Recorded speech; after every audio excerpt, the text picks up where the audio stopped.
ஆண்டவரும் ரட்சகருமாகிய இயேசுவின் நாமத்தினாலே மீண்டும் ஒரு விஷயம் கூட இந்த மாதத்தினுடைய கர்த்தருடைய பந்தியின் நாளிலே நாம் வந்திருக்கிறோம். நிச்சயமாக தேவன் உங்களோடு பேசுவாராக. சத்தத்தை உயர்த்தி சொல்லுங்க.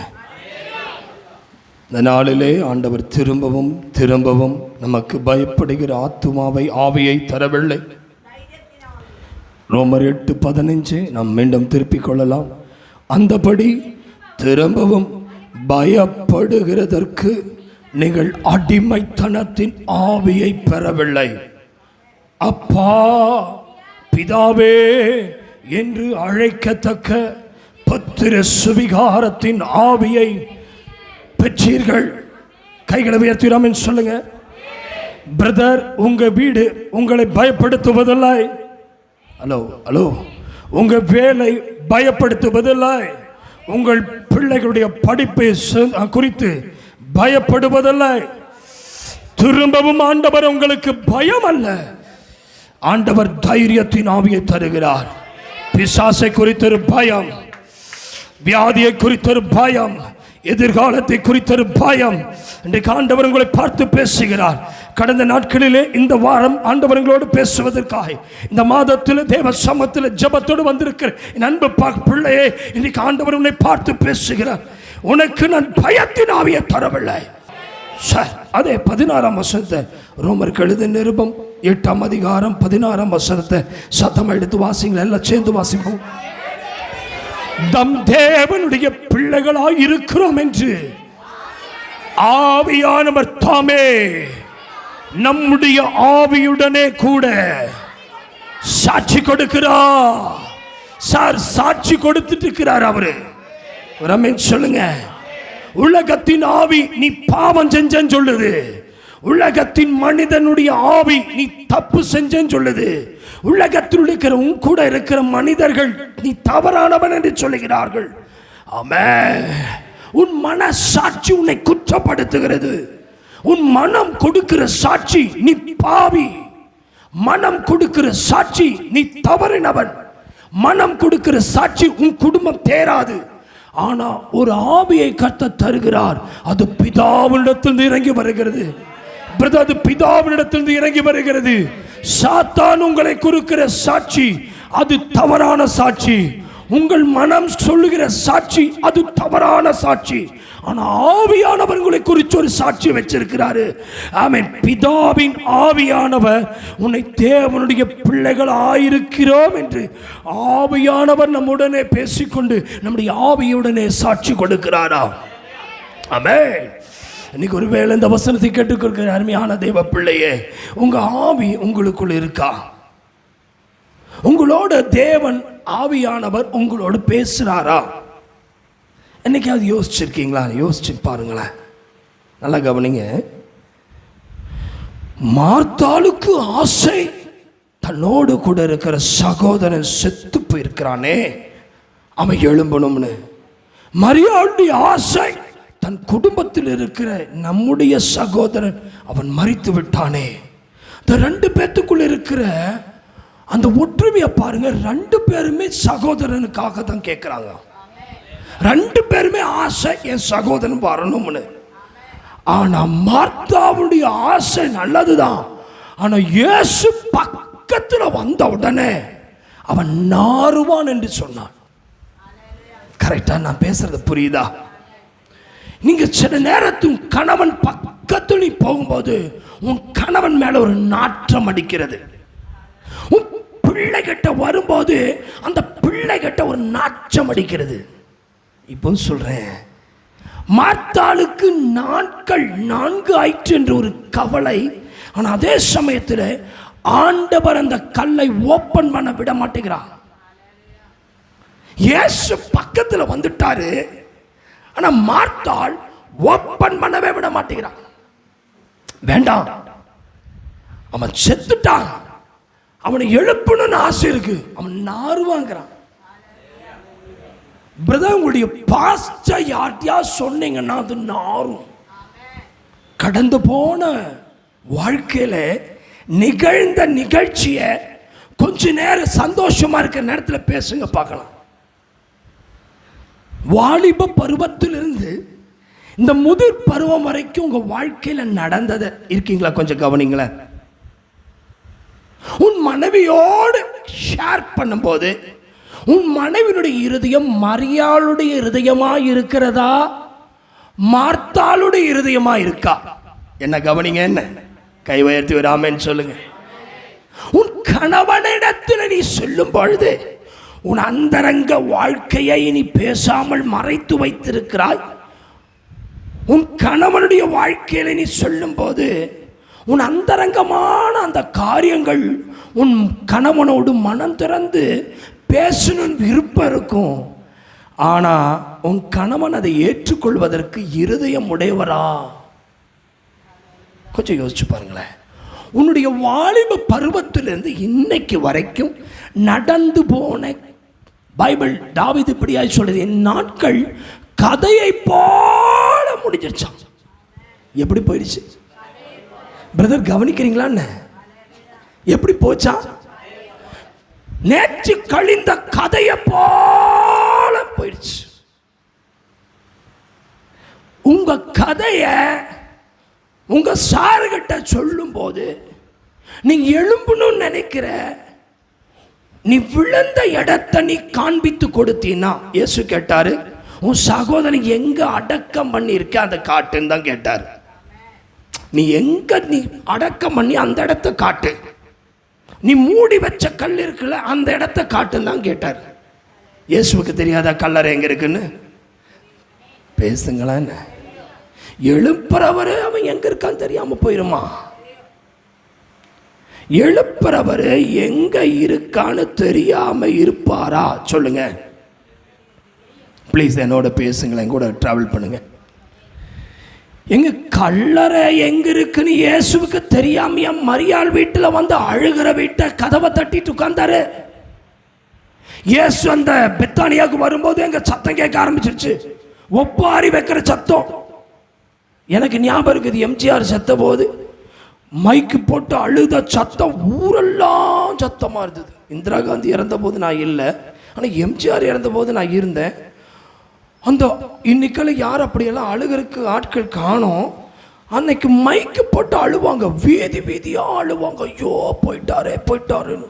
எப்படியோ தான் வீட்டில் ஒரு ஃபேமிலியில் ஒரு போனால் எப்படி அழுவாங்களோ அந்த மாதிரி தலைவர்கள் போகும்போது அழு அழுன்னு அழுவோம். ஆனால் பார்த்தா தண்ணி கண்ணில் வராது, அது மாரடைக்கிறது எல்லாமே பணத்துக்குத்தான். அந்த மாதிரி பெத்தானியா உள்ள என்ட்ராகும் போது சத்தம் கேட்டுச்சு. என்ன சத்தம் கேட்குது? லாசருடைய வீடு எங்கன்னு அவர் தேடி போயிட்டார். ஏன்னா அவர் வந்து போன வீடு தான். ஹலோ ப்ளீஸ் கவனிங்களேன். என்னை பார்த்துட்டே இருந்தீங்கன்னா தான் புரியும். கொஞ்சம் லைட்டாக அங்கிட்டு இங்கிட்டு மாற்றிட்டீங்கன்னா உங்களுடைய கவனத்தை பிசாசு மாற்றிடுவான்.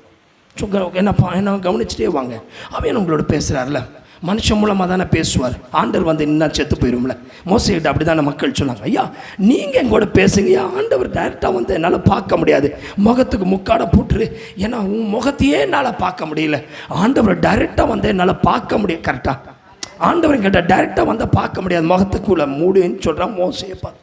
அப்போ நான் நினைக்கிறேன், இன்னைக்கு ஆண்டவர் இப்போ டைரெக்டாக தரிசனமாகி உன் முன்னாடி ஏசையாவை, அப்பேற்பட்ட ஏசையாவை சொல்கிறார், ஆண்டவரே உண்மை பார்த்த போது நான் செத்தவனை போல ஆனேங்கிறார். பேசுறது ஏதோ புரியுதா இல்லையா?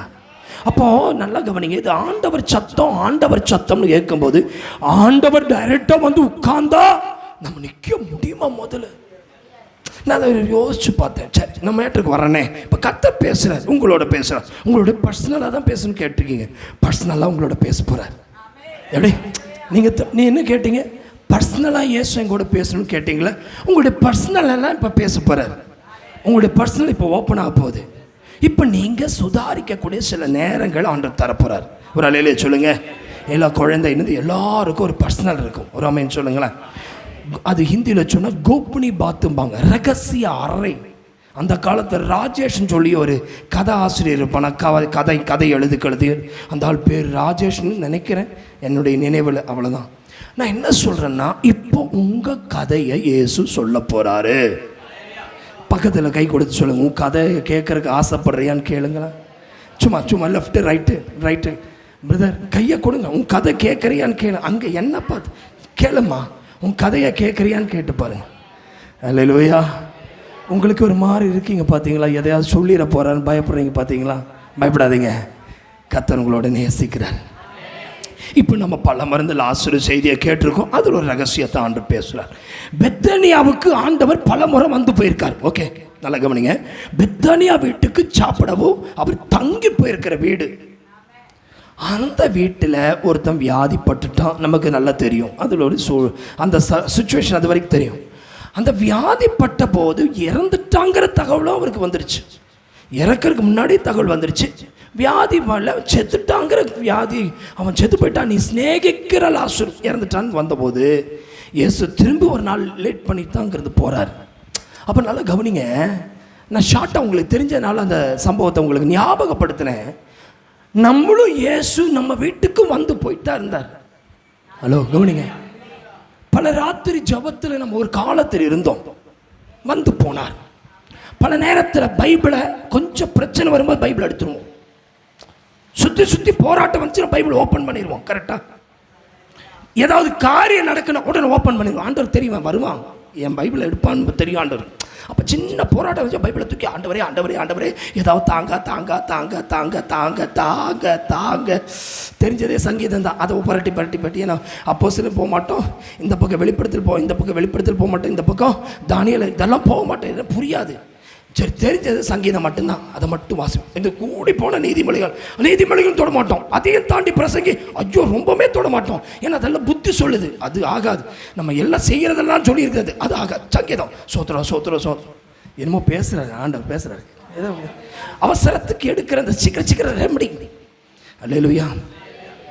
நேற்று ஒரு நியூஸ் பார்த்துருப்பீங்கன்னு நினைக்கிறேன். பிரபல தலைவர் ஒருத்தரை இந்த தமிழ்நாட்டில் ஒருத்தன் கொண்டுட்டான். ஆனால் கொண்டது எப்படி கொண்டிருக்காங்கன்னா, ஸ்விக்கி ஜொமேட்டோனுடைய டிஷர்ட்டை போட்டு அவன் என்ன பண்ணிருக்கான், சாப்பாடு கொடுக்க போகிற மாதிரி உள்ளே போயிருக்கிறான். அப்போ மக்கள் பார்க்கும்போது என்ன தெரியுது, இத்தனைக்கு அவர் அத்தனை பாதுகாப்போடு இருக்கிற மனுஷன் ஜொமேட்டோக்காரன் தானே உள்ளே போகிறான், ஸ்விக்கி கம்பெனிக்காரன் சாப்பாடு தானே தூக்கிட்டு போகிறான். ஆனால் சாப்பாடு கொண்டு போனது போட்டது ஸ்விக்கி, போட்டது ஜொமேட்டோ கம்பெனி பனியன் தான். பார்சல் எல்லாம் போனது உண்மைதான். அந்த பார்சலுக்குள்ளே சாப்பாடு கிடையாது, கத்தி போச்சு. அந்த போட்டது அவன் கொண்டு போனான், சாப்பாடு கொண்டு போகல. அவன் ஜொமேட்டோங்கிற பேரை என்ன பண்ணியிருக்கான், ட்ரெஸ்ஸாக பனியனை போட்டு உள்ளே போயிட்டான். போகிறத அவன் மர்டர் பண்ண போகிறான். பார்க்கறனுடைய சிசிடிவி கேமரா என்ன தோணுது, ஓ இவன் சாப்பாடு தான் கொண்டு போகிறான். ஆனால் சாப்பாடு இல்லை, உள்ள ஆயுதம் வச்சு இருந்திருக்கான். அதை கண்டுபிடிச்சி எப்படியும் அவன் சரணடைஞ்சிட்டான். நான் சொல்ல வரேன் என்னன்னா, நம்ம நிறைய நேரத்தில் இப்படித்தான் இருக்கிறோம். வெளியே பார்க்கும்போது ஜொமேட்டோ ஸ்விக்கி, வெளியே ஆவிக்குரியவன் ஜபிக்கிறவன் பைபிள் வாசிக்கிறவன் கிறிஸ்தவன் பனியனை போட்டா போதாது. உன்னுடைய பேக் லஞ்ச் பேக்ல லஞ்ச் இருக்குதா, வேற ஏதாவது இருக்கான்னு பாரு. இந்த விளங்குதான் நான் பேசுறது. மக்கள் பார்வைக்கு நீ சோத்தா தூக்கிட்டு போற மாதிரி தான் இருக்கு. உள்ளுக்குள்ள சூரி கத்திய உள்ள வச்சிருக்கிற. இயேசுனார் வந்து போற வீடுதான். எஸ், அந்த வழியாக கிராஸ் பண்ணும் போதெல்லாம் உள்ள டைரெக்டாக ஆண்டரை என்டர் பண்ணுறாருன்னா நான் நினைக்கிறேன், இன்றைக்கி நம்ம வாழ்க்கையிலும் கூட எப்பெல்லாம் பிரச்சனை வருதோ அப்பெல்லாம் அந்த பைபிளை தூக்கி ஜெபம் பண்ணும் போதெல்லாம் அவர் உள்ளே வர்றாரு. பைபிள் வாசிக்கும் போது யார் வர்றாரு, மற்றது வாசிக்கும் போது யார் வர்றான்னு தெரிஞ்சுக்கங்க நீனே, சரியா? சரி, பைபிள் வாசிக்கும் போது இயேசு உள்ளே வர்றாரு. ஜெபம் பண்ணும்போது பேசுங்களா, வர்றாரா இல்லையா? பார்த்தா தெரியல. ஜெபம் பண்ணா உள்ளே வர்றாரு, பைபிள் வாசிச்சா உள்ளே வர்றாரு, பாட்டு பண்ணா பேசுங்களேன், அழுதா உள்ள வந்துடுறாரு, சிரிக்கும் போது அவர் வெளியே போயிடுறாரு. ஏன்? அவரை கண்டுக்கிறதே இல்லை. அழுகும்போது மட்டும்தான் இயேசுவே இருப்போம், சிரிக்கும் போது எல்லாம் நண்பர்கள் தான் இருப்பாங்க. கரெக்டா? சரி, அப்போ ஜொமேட்டோ மாதிரி தான் நீங்களும். அந்த நேரத்தில் லேபிள் இது இயேசுவே இந்த வீட்டுக்கு தலைவன் போட்டிருப்பீங்க. ஆனால் அந்த வீட்டில் ஒரு மரணம் வந்துருச்சுங்க. மரணத்தோடு இல்லை, நாட்களும் ஆயிடுச்சு. 1 2 3 4 4 நாள் ஆயிடுச்சு. நான் ஒன்று சொல்கிறேன், உங்களுக்கு புரியும்படியா சொல்கிறேன். சில நேரத்தில் ஆண்டவர் அற்புதம் செய்யறதுக்கு, ஆமீன், அற்புதம் செய்யறதுக்கு ஒருவேளை சில தாமதங்கள் வரலாம். ஆனால் இந்த 2 சகோதரிக்குள்ளே மார்த்தாள் முதல் இயேசுவை ஏற்றுக்கொண்டவள். ஆனால் மரியாளோ வசனத்தில் அமர்ந்து வசனத்துக்கு காத்திருந்தவள். 2 பேருக்குள்ள வித்தியாசம் பாருங்களேன். மார்த்தாளும் அழுகிறாள், மரியாளும் அழுகிறாள். ஆனால் மார்த்தாள் அழுத போது இயேசு உள்ளே வந்து சொன்னாரு, விசுவாசித்தால் எதை பார்க்கலாம், மகிமையை நீ பார்க்கலாம் வீட்டுக்குள்ளன்னு. நீ விசுவாசிச்சினா போதும். அவ சொல்ற, நான் விசுவாசிக்கிறேன், கடைசி நாட்கள் அவன் எழும்புவான். இப்போ அவன் உயிரோட தான்ப்பா இருக்கிறான் அப்படிங்கிறாரு. ஆனால் அவன் நம்பலை. அவன் சொல்றான், இயேசு சொல்றான் அவன் எழும்பிடுவாங்கிறாரு. இவன் சொல்றான் ஒரு நாள் எழும்புவான். இவன் சொல்றான் இயேசுவுக்கே இவன் எக்ஸ்பிளைன் பண்றான். நான் பேசுறது புரியுதுங்களா? ஒரு மாதிரி பார்க்குறத பார்த்தா நம்ம வாசிச்சிடலாம் மாட்டேங்குது. வாசிங்க பார்க்கலாம். ஆமென். யோவான் எழுதின சுவிசேஷத்தின் புஸ்தகத்தை திருப்புங்க. அல்லேலூயா. எடுத்துட்டியாம்மா? எடுத்துக்க. 11ஆம் அதிகாரத்தை எடுத்துக்கப்பா. அல்லேலூயா. பாருங்க, வாசிமா 21லேருந்து வாசிங்க. மார்த்தாள் இயேசுவினிடத்தில், யோவான் 11:21, மார்த்தாள் இயேசுவினிடத்தில் வந்து, ஆண்டவரே நீர் இங்கே இருந்தீரானால், அப்படின்னா என்ன அர்த்தம்னா, இயேசு இல்லைன்னா அங்கே என்ன வரும்? ஹலோ, இயேசு இல்லாத வீடு எப்படிப்பட்ட வீடா இருக்கும்? செத்த வீடு. உங்களுக்கு புரியுதுங்களா? இயேசு வரணும்னா அந்த வீட்டில் ஜீவன் இருக்கும். இயேசு வந்தா அந்த வீட்டில் ஜீவம். அப்ப நீர் இங்கு இருந்தீரானால், அந்த வார்த்தையை பாருங்க, நீர் இங்கு இருந்தீரானால் ஏன் சகோதரன் மரித்திருக்க மாட்டான். சரிதானா? நல்லா கவனிக்கிறீங்களா? அப்போ ஒரு மனுஷன் வாழ்க்கையிலே ஆண்டவர் இருந்தால் அங்கே வியாதி இல்லை, ஆண்டவர் இருந்தால் கடன் இல்லை, ஆண்டவர் இருந்தால் பாவம் இல்லை, ஆண்டவர் இருந்தால் சாத்தான் இல்லை, ஆண்டவர் இருந்தால் உலகம் இல்லை. தயவுசெய்து கவனிங்க. நீர் இங்கே இருந்தீர் ஆனால் என் சகோதரன் மரித்திருக்க மாட்டான். நல்லா கவனிங்க. சகோதரன் மேலே ஒரு கரிசனையுள்ள நல்ல சகோதரி. நல்லா கவனிங்க. கீழே வாசிங்கப்பா. இப்பொழுதும் தேவனிடத்தில் கேட்டுக்கொள்வது எதுவோ, இவ எந்த அளவுக்கு இயேசுவை புரிஞ்சிருக்கிறா? தேவனிடத்தில் நீ கேட்டினா அதை தேவன் தந்துருவார் என்பதையும் அறிந்திருக்கிறேன். அடுத்தது 23. உன் சகோதரன், நல்லா கவனிங்க, உன் சகோதரன். அப்போ இவளுக்குள்ள இருக்கிற விசுவாசத்தை ஆண்டவர் எப்படி கனப்படுத்துறாருன்னா, நீ பாரு அவன் எப்படி இருப்பான், உயர்த்தெழுந்திருப்பான். அதுக்கு அவ சொல்றா, இயேசுவுக்கே புத்தி சொல்றா. பாருங்க, கீழே வாசிங்க. 24. அதற்கு மார்த்தாள், உயிர்த்தெழுதல் நடக்கும் கடைசி நாளிலே அவனும் உயிர்த்தெழுந்திருப்பான் என்பதையும்.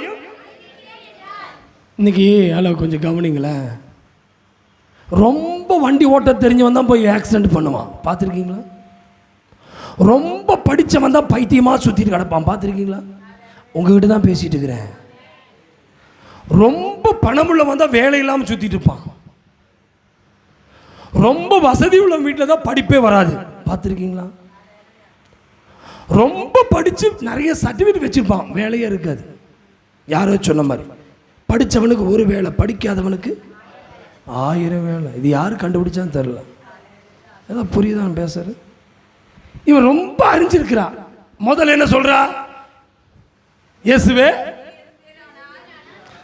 நீர் வேண்டிக்கிட்டா பதில் சொல்லுங்க, பிதா என்ன பண்ணிடுவாரு? எனக்கு தந்துருவாரு. அடுத்தது உங்களை பத்தி என்ன தெரிஞ்சிருக்கிறேன்? நீர் வரும்போது மரித்தவர்கள் எல்லாம் முதலாவது என்ன செய்வாங்க? உயிர் தழுவாங்க. அது நான் தெரிஞ்சிருக்கிறேன்.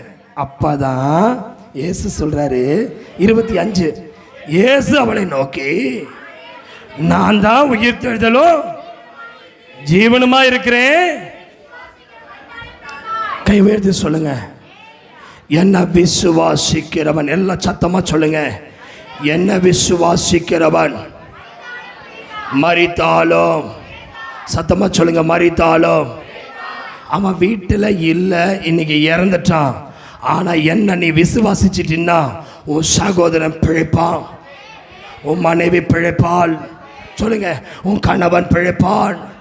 சொல்லுங்க பிரதர், சொல்லுங்க அல்லேலூயா, பிழைப்பான். அப்போ நம்ம வாயில வருகிற வார்த்தை உன்னால முடியாது, செத்து போயிருவே, ஆகாதவன், இப்படியெல்லாம் சொன்னதை விட்டுட்டு, ஆண்டவரே உம்மை நான் விசுவாசிக்கிறேன், என் தொழில் மீண்டும் பிழைக்கும், என் வருமானத்தை நான் மீண்டும் எழும்புவேன். சொல்லுங்க, ஆண்டவரே என் பிள்ளை வாழ்க்கை மீண்டும் எழும்பும். ப்ளீஸ் சொல்லுங்க, அல்லேலூயா. என் பிள்ளைக்கு நல்ல ஒரு எதிர்காலம் எழும்பும். செத்து போனவன் எனக்கு ரொம்ப பிடிச்சது, செடியிலேயே கொடியிலேயே இந்த பூச்செடியிலேயே ரொம்ப பிடிச்ச பூ எது தெரியுங்களா? இருக்கிறதுலே பிடிச்ச பூ எது தெரியுமா? சூரியகாந்தி பூ. சொல்லுங்க ஏன்னு, சத்தமா சொல்லுங்க.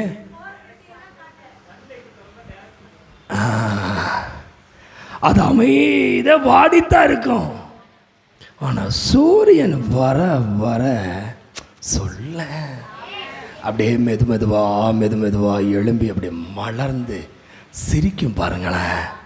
ஹல்லேலூயா சொல்லுங்களேன். இது அப்படி ஆவிக்குரிய அர்த்தம் எடுங்க. ஒரு மனுஷனுடைய வாழ்க்கையில் அவர் எழும்புற வரைக்கும், அரைஸ் அரைஸ் அரைஸ், அவர் எழும்புற வரைக்கும் அவன் சொங்கிதான் இருப்பான். அவர் ஒரு மனுஷனுடைய வாழ்க்கையில் வர வர அவர் பிரகாசிக்க பிரகாசிக்க இவன் ஜெப சோர்ந்துதான் இருக்கும், எழும்பிடுவான். ஆவிக்குரிய வாழ்க்கை சோர்ந்து போயிருப்பான், எழும்பிடுவான். சத்தத்தை உயர்த்தி சொல்லுங்க, ஆமென். இவன் விசுவாசம் சோர்ந்து போயிருக்கும், அவர் வர வர எழும்பிடுவான்.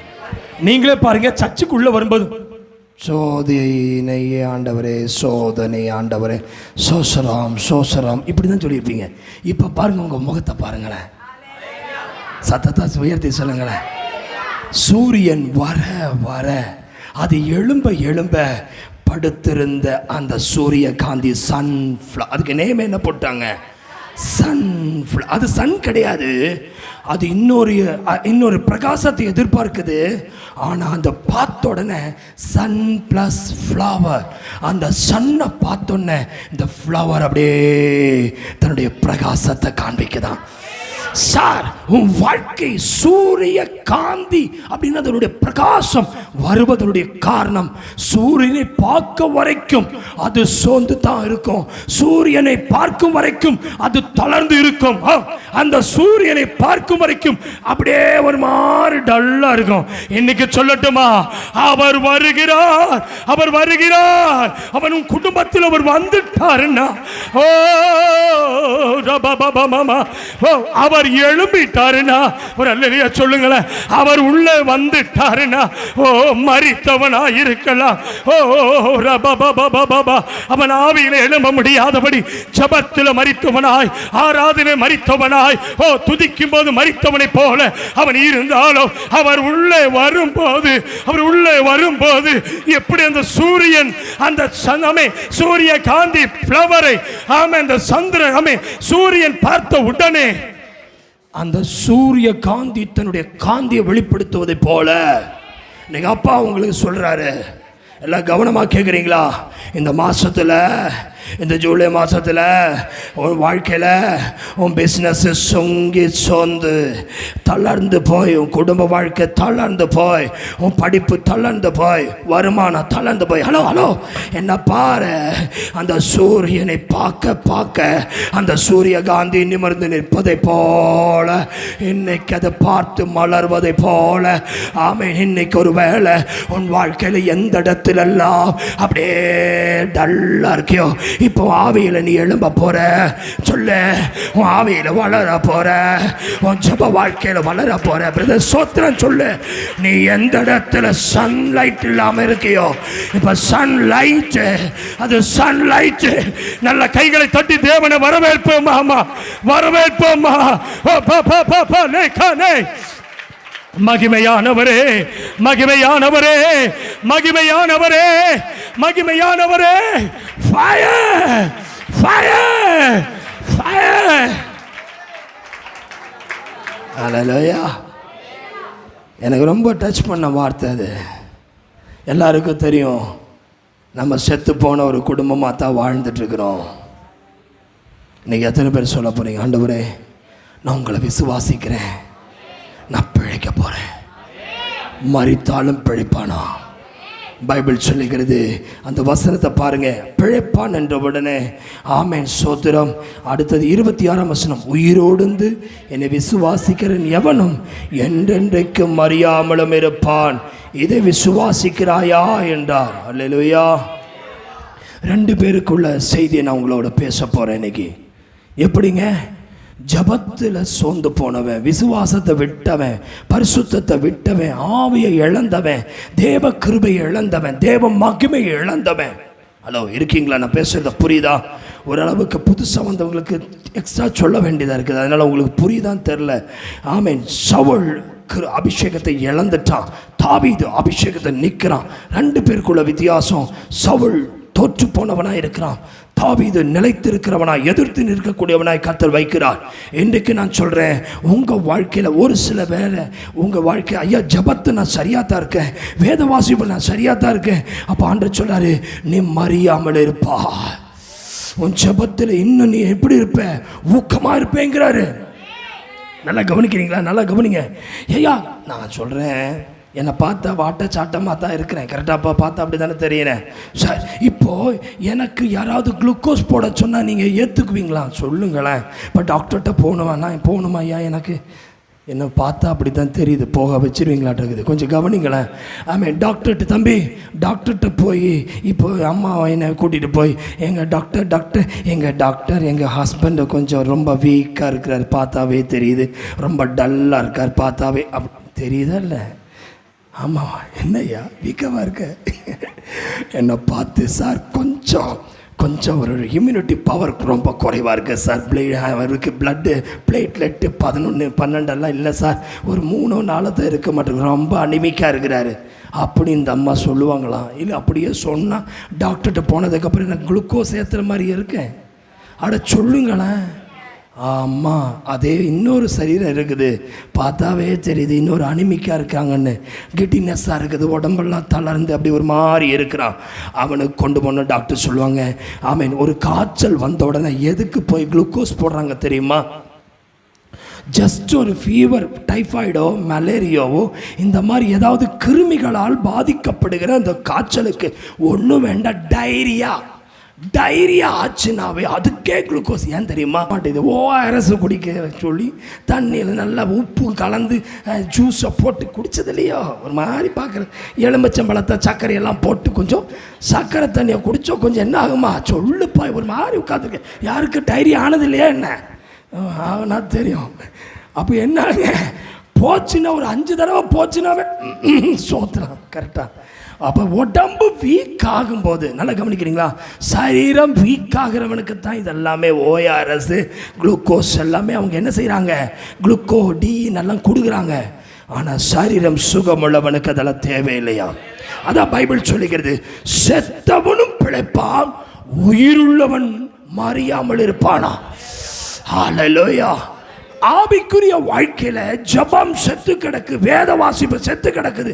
சர்ச்சு கிறிஸ்மஸுக்கு ஒரு தடவை, அடுத்தது திருவிருந்துக்கு ஒரு தடவை, இப்படி போறவன் வாழ்க்கை செத்து போயிருக்கும்.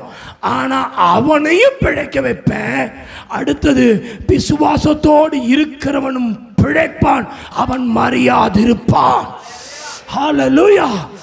அந்த மார்த்தாளை பார்த்து ஆண்டவர் சொல்றாரு, இப்படி பாருங்க நடந்தது என்ன. அதற்கு அவள், ஆமா ஆண்டவரே, நீர் உலகத்தில் வருகிறவனான கிறிஸ்து என்று நான். எங்க எல்லாத்துக்குமே கிரேன் தான் இருக்கிறான். எப்ப அவன் எழும்புவான, நான் அதை அறிந்திருக்கிறேன். நல்லா கவனிக்கிறீங்களா? நீர் இங்கிருந்தீர், ஆனால் என் சகோதரன் மறிந்திருக்க மாட்டான் என்பதை அறிந்திருக்கிறேன். கரெக்டா இல்லையா? கிரேன்னா. அடுத்தது அவன் எழும்புவான்னு சொல்றாரு. நிறைய பேர் பேசவே விட மாட்டாங்க இயேசுவை. இதை புரியுதா இல்லையா? அடுத்தவன் சொல்றான், ஆமா கடைசி நாள் அவன் எழும்புவான் என்பதை அறிந்திருக்கிறேன்கிறார். திரும்பி சொல்றான், திரும்பியும் சொல்றார், எப்பா என்ன விசுவாசிக்கிறான் சொல்லுங்களேன், மரித்தாலும் பிழைப்பான்கிறான். அதுக்கு என்ன சொல்றான்? உயிரோடு. அடுத்து அதுக்கு என்ன சொல்றான்? உயிரோடு இருந்து என்னை விசுவாசிக்கிறவனே என்றைக்கும் மறியாமல் இருப்பான். அதை விசுவாசிக்கிறான். ஆமான்னு விட்டுற வேண்டிதானே? ஆண்டவரே, நீ உலகத்தில் வருகிறவரான தேவகுமாரனாகிய கிறிஸ்து என்று நான் திரும்பிக்கிறேன்னு வந்துட்டா. நீங்கள் இன்னைக்கு போனாலும் திரும்பி நீங்கள் தான் வருவீங்கிறதோ சீஷர்கள் கூட சொல்லலை. சீஷர்களுக்கு இவர் தான் சொல்கிறாரு. ஆனால் அந்த கிரேனு சொல்லுங்க, இவன் என்ன சொல்கிறா? விசுவாசிக்கிறேன். இந்த முந்திரி கொட்டைகளெல்லாம் வச்சு என்ன செய்ய? நிறைய அப்படித்தான் இருக்கிறோம். ஆண்டவர் ஒரு இடத்துல உபதேசம் பண்ணுறாருன்னா சொல்லும் அடியேன் கேட்கிறேன். இன்னைக்கு நிறைய பேர் ஏதாவது ஒரு புத்தி மனைவி சொல்லிட்டா நல்ல புருஷர்கள் சரின்னு ஒரு நாளும் சொல்ல மாட்டோம். சரி, நல்ல மனைவிகள் சரிங்க சொல்ல மாட்டோம். அது என்ன கிரேன்? இதே தான் நம்ம பார்த்தால் அவளுக்கு கல்யாணம் ஆச்சான்னு தெரியாது, கேட்டு வந்து சொல்கிறேன். அப்படி ஒரு சந்தேகம் இருக்கு. நம்ம இதெல்லாம் காயினுடைய மனைவி பேர் என்ன, இதெல்லாம் தான் சந்தேகம் நம்ம ஆளுகளுக்கு. இப்போ மார்த்தாள் கல்யாணம் ஆச்சா இல்லையா தெரிஞ்சு நீ என்ன பண்ண போகிற?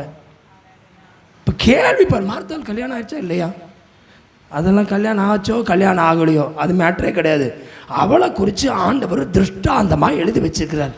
எப்பா அவன் எழுப்புவேங்கிறாரு. இத்தனை ஆர்கியூ பண்ணுறான் பாருங்க ஒரு விசுவாசி. நான் ஒன்று சொல்லட்டுமா, ஆர்கியூ பண்ணுறவங்கள்ட்ட பேசுகிறதே பிடிக்காது. அது புரியுதா இல்லையா? புரியலையா நான் பேசுகிறத? எதுக்கெடுத்தாலும் ஏட்டி போட்டி பேசுகிறத வாயை மூடிட்டு இருக்கிறத நல்லது. ஆனால் இயேசு பாவம் விட்ட பாடு இல்லாமலை திரும்பியும் பேசுகிறாரு பாருங்களேன். நானாக இருந்தால் அமைதியாக இருப்பேன். இந்த கிரேன் எத்தனை முறை சொல்லிட்டா போய் தொலைன்றுவான். இருக்கீங்களா? எங்க இருக்கீங்களான்னு இருக்கிறேன்னு சொல்லுங்களேன். கற்பனை பண்ணி பாருங்க. எப்பா அவனும் மறியாம இருப்பான்னு சொல்லும் போது இவன் என்ன சொல்லியிருக்கிறான்? இவன் என்ன சொல்லலாம்? அறிந்திருக்கிறேன், ஒரு நாள் நீங்க தான் திரும்பியும் வர போறீங்க என்பதை அறிந்திருக்கிறேன். உண்மையா சொல்றேன். அந்த இடத்துல இயேசு என்ன சொல்றாரு? 28 வாசிங்களேன். இவைகளை சொன்ன பின்பு அவள் போய் தன் சகோதரியாக மரியாளை ரகசியமாய் அழைத்து, போதகர் வந்திருக்கிறார், இருக்கீங்களா? எங்க இருக்கீங்களான்னு எங்க அழைப்பு கொடுத்தாரா இயேசு? மரியாதை கூட்டிட்டு வான்னு சொன்னாரா? இவ இயேசுக்கே ஓவர்டேக் பண்ணி என்ன பண்றா? ஏதாவது புரியுதா இல்லையா? இயேசு போற சொல்லவே இல்லை. மரியா இவளை கரெக்ட் பண்ணிட்டு இருக்கிறார். இப்போ ஆண்டவர் சில நேரத்தில் விசுவாசம் இல்லாத குடும்பத்தில் விசுவாசம் உள்ளவளை விட்டுருவார். அவளுக்கு எப்படி இருந்தாலும் ஒரு நாள் நடக்கும். விசுவாசம் இல்லாத கல்லான கணவனை கொஞ்சம் புரிய வைக்கிறதுக்கு கொஞ்சம் ஆண்டவர் அடிச்சுட்டே இருப்பார். இவன் என்ன பண்ணுவார்? இப்போ நிறைய வீட்டில் போய் பாருங்கள், ஜெபம் பண்ணுங்கன்னா நான் நல்லா பண்ண மாட்டேன், இவன் நல்லா பண்ணுவான். இருக்கீங்களா? நான் பேசுறது புரியுதா? ஒரு பாட்டு தான் பாடு, எனக்குலாம் வராது, இவ பாடுவா. அட பைபிள் எனக்கு வாசிக்க தெரியாது, இவ வாசிப்பா. பணம் மட்டும் அவளுக்கு கொடுக்காதீங்க, எனக்கு கொடுங்க. ஏதோ விளங்குதா உங்களுக்கு? பணத்தை மட்டும் ஆண்டவர்கிட்ட கேட்பாங்களாம். ஆண்டவரே எல்லாம் மொத்தம் எனக்கு, கேட்கறதில்ல அவ தான். கேட்டால் நீங்கள்லாம் ஜெபம் பண்ணுறீங்கல்ல, எப்படி நம்மளவே எப்படி எங்கள் ஐயா ஜெபிச்சாவே போதும், அப்போ ஆசீர்வாதம் எனக்கு கொடுக்க மாட்டோம். இங்கே பாருங்க, வாசிச்சு பார்த்தியாப்பா? வாசி என்ன போட்டிருக்கு? சொன்ன பின்பு அவள் போய் தன் சகோதரியாக மரியாதை ரகசியமாய் அழைத்து, போதகர் வந்திருக்கிறார், உன்னை அழைக்கிறார். இதுக்கு மேல அவளால் பேச முடியல. கை உயர்த்து வராமே சொல்லுங்க. ஏன்னா வருக வரைக்கும் வந்துட்டா, இதுக்கு மேல இயேசுன்னு சொல்லுவா. உங்களுக்கு நல்லா புரிஞ்சிருச்சுன்னு நினைக்கிறேன். இப்போ நம்மளால முடியலன்னு என்ன பண்ணிடுவோம்? அடுத்தவனை கோர்த்து விட்டு போயிடுவோம். கரெக்ட் ஏங்க? நீங்கள் நீங்கள் செய்யறது தான் சொல்லிட்டு இருக்கிறேன். இங்கே பாருப்பா, நம்மளால முடியலன்னா உடனே நம்ம என்ன பண்ணுவோம்? அடுத்தவங்களை கோர்த்து விட்டு, இவன் நல்லா பண்ணுவா, இவளால தான். நல்லா கவனிங்க, தப்பு நடந்ததுன்னா இவளால தான், நல்லது நடந்தா எல்லாம் நான் தான். இதை நம்ம கவனிங்க. நான் உண்மையை உங்களோட ப்ராக்டிக்கலாக பேசிட்டு இருக்கிறேன். ஹலோ, இந்த மார்த்தாள் பாருங்க, இயேசு உன்னை அழைக்கிறான்னு போய் கூப்பிட்றான். நடந்தது வாசிங்க, கீழே என்ன போட்டிருக்கு? அவள் அதை கேட்ட உடனே கைகளை உயர்த்துறாமேன்னு சொல்லுங்களேன். இதைத்தான் எதிர்பார்க்கிறேன். அவள் சீக்கிரமா எழுந்து வந்து அவரிடத்திலே வந்தாள். என்ன போட்டிருக்கு? அவரிடத்தில். ஹலோ, மார்த்தால தான் ஆண்டவர் மீட் பண்ணாரு. ஆனா சீக்கிரமா வர்றது யாரு? இயேசுவை இன்னும் பார்க்கல. இயேசு வந்துட்டாரு.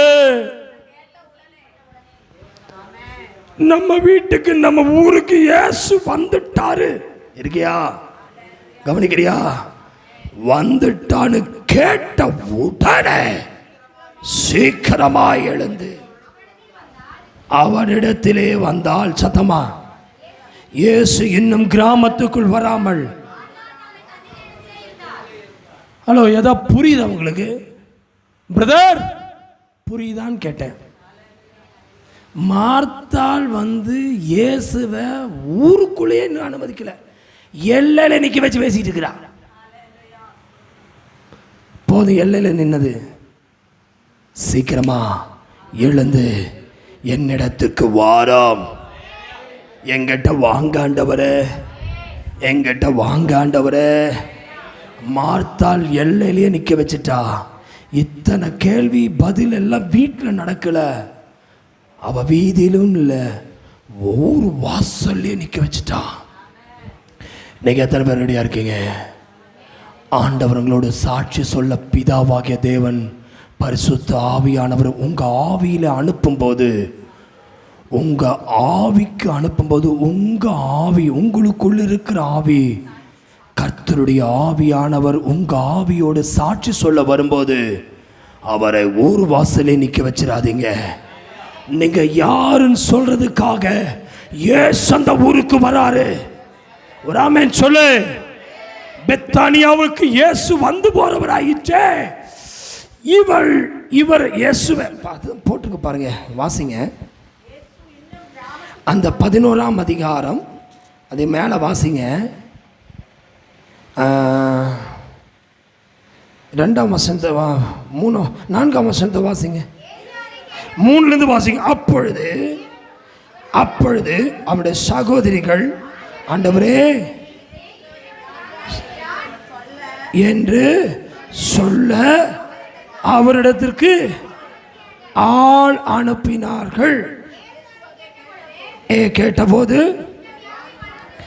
மரணத்துக்கு ஏதுவாயிராமல் தேவனுடைய மகிமை விளங்கும்பதற்கு ஏதுவாயிருக்கிறது.